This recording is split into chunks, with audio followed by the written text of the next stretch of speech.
বিসমিল্লাহির রহমানির রহিম। 34তম BCS preliminary test. Charyapada কত সালে আবিষ্কৃত হয়? চর্যাপদ আবিষ্কৃত হয় 1907 সালে। চর্যাপদ আবিষ্কৃত হয় 1907 সালে। পণ্ডিত মহামহোপাধ্যায় হরপ্রসাদ শাস্ত্রী চর্যাপদ আবিষ্কার করেন নেপালের রাজদরবারে গ্রন্থশালা থেকে। বাংলা সাহিত্যে পঠন পাঠনের সুবিধার জন্য বাংলা সাহিত্যের ইতিহাসকে 3টি যুগে ভাগ করা হয়েছে। বাংলা সাহিত্যের প্রাচীন যুগ কোনটি? বাংলা সাহিত্যের ইতিহাসকে 3টি যুগে ভাগ করা হয়েছে। বাংলা সাহিত্যের প্রাচীন যুগ 650 থেকে 1200 খ্রিস্টাব্দ, বাংলা সাহিত্যের মধ্যযুগ 1201 থেকে 1800 খ্রিস্টাব্দ, বাংলা সাহিত্যের আধুনিক যুগ 1801 থেকে বর্তমান সময় পর্যন্ত। ডক্টর সুনীতি কুমার এবং ডক্টর সুকুমার সেনের মতে বাংলা সাহিত্যের প্রাচীন যুগের সময়কাল 950 থেকে 1200 খ্রিস্টাব্দ। 650 থেকে 1200। মধ্যযুগের কবি নন কে? মধ্যযুগের কবি নন বড়ু চণ্ডীদাস মধ্যযুগের কবি। বড়ু চণ্ডীদাস শ্রীকৃষ্ণ কীর্তন কাব্য রচনা করেন বড়ু চণ্ডীদাস। এছাড়াও বৈষ্ণব পদাবলীর কবি চণ্ডীদাস। গোবিন্দ দাস হচ্ছে বৈষ্ণব পদাবলীর কবি মধ্যযুগে। জ্ঞান দাস বৈষ্ণব পদাবলীর কবি মধ্যযুগে। আর জয়নন্দী আধুনিক যুগের কবি জয়নন্দী। বাংলা সাহিত্যের অন্ধকার যুগ বলতে কি বোঝায়? বাংলা সাহিত্যের অন্ধকার যুগ বলতে বোঝায় বাংলা সাহিত্যের অন্ধকার যুগ বলতে 1201 থেকে 1350 সাল পর্যন্ত সময়কে বোঝানো হয়। বাংলা সাহিত্যের অন্ধকারের যুগ। অন্ধকার যুগ হচ্ছে 1201 থেকে 1350, মোট হচ্ছে 150 বছর। অন্ধকার যুগে মনে করা হয় বাংলা সাহিত্যে কোনো কাব্য বা কোনো গ্রন্থ রচিত হয়নি, কিন্তু 3টা গ্রন্থ এই কথার অপারগতা বা অপারস্যতা প্রমাণ করে। এই 3টা গ্রন্থ হচ্ছে শূন্য পুরাণ, শেখ সুবাদা এবং প্রাকৃত পৈঙ্গল। রামাই পণ্ডিত রচিত শূন্য পুরাণ, হুলুয়াব মিশ্র রচিত শেখ সুবাদা এবং একটি শূন্য পুরাণ প্রাকৃত পৈঙ্গল চম্পুক কাব্য। ফোর্ট উইলিয়াম কলেজের অধ্যক্ষ কে ছিলেন? ফোর্ট উইলিয়াম কলেজের অধ্যক্ষ ছিলেন উইলিয়াম কেরি।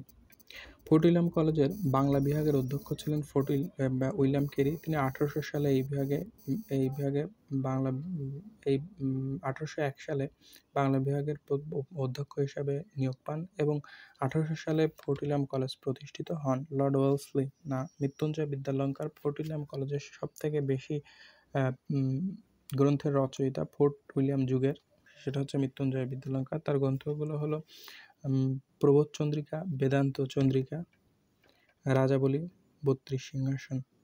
রামরাম বসু হচ্ছে তাকে বলা হতো কেরি সাহেবের মুন্সি। তার রচিত গ্রন্থ হচ্ছে রাজা প্রতাপাদিত্য চরিত্র, লিপিমালা। আর উইলিয়াম কেরির রচনা হচ্ছে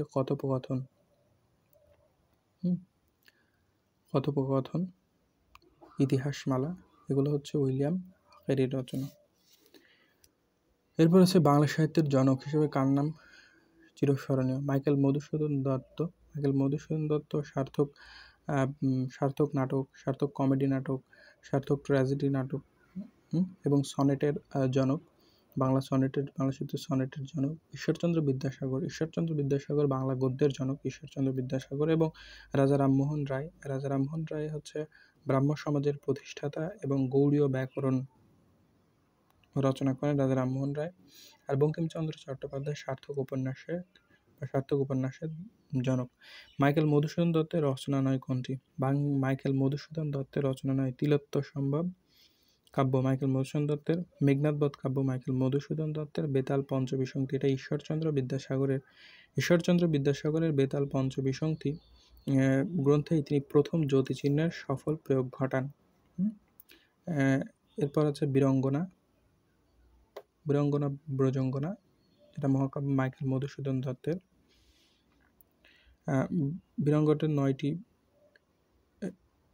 বীরঙ্গনা ব্রজঙ্গনা পত্রকাব্য, এটা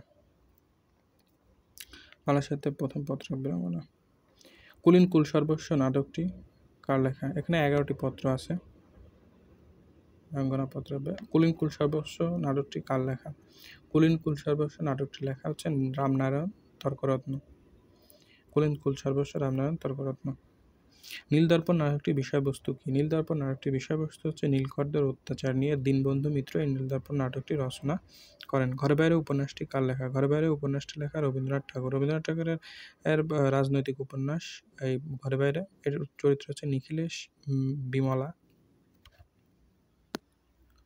সৈয়দ মুজতবা আলীর প্রবন্ধ গ্রন্থ কোনটি? সৈয়দ মুজতবা আলীর প্রবন্ধ গ্রন্থ হচ্ছে পঞ্চতন্ত্র।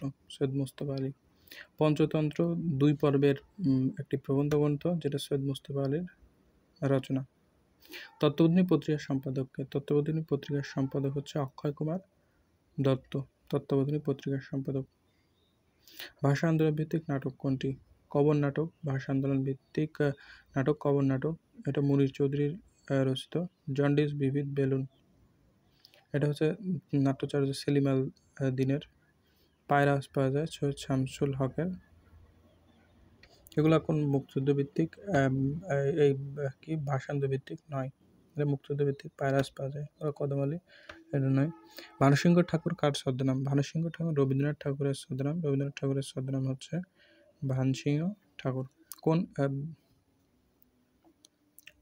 কোন কাব্যটি পল্লীকবি জসীমউদ্দীন রচিত? পল্লীকবি জসীমউদ্দীনের কাব্যগ্রন্থ রাখালি। রাখালি কাব্যগ্রন্থ পল্লীকবি জসীমউদ্দীন। তুমি আসবে বলে হে স্বাধীনতা কার কবিতা? তুমি হাসবে বলে হে স্বাধীনতা শামসুর রহমানের কবিতা।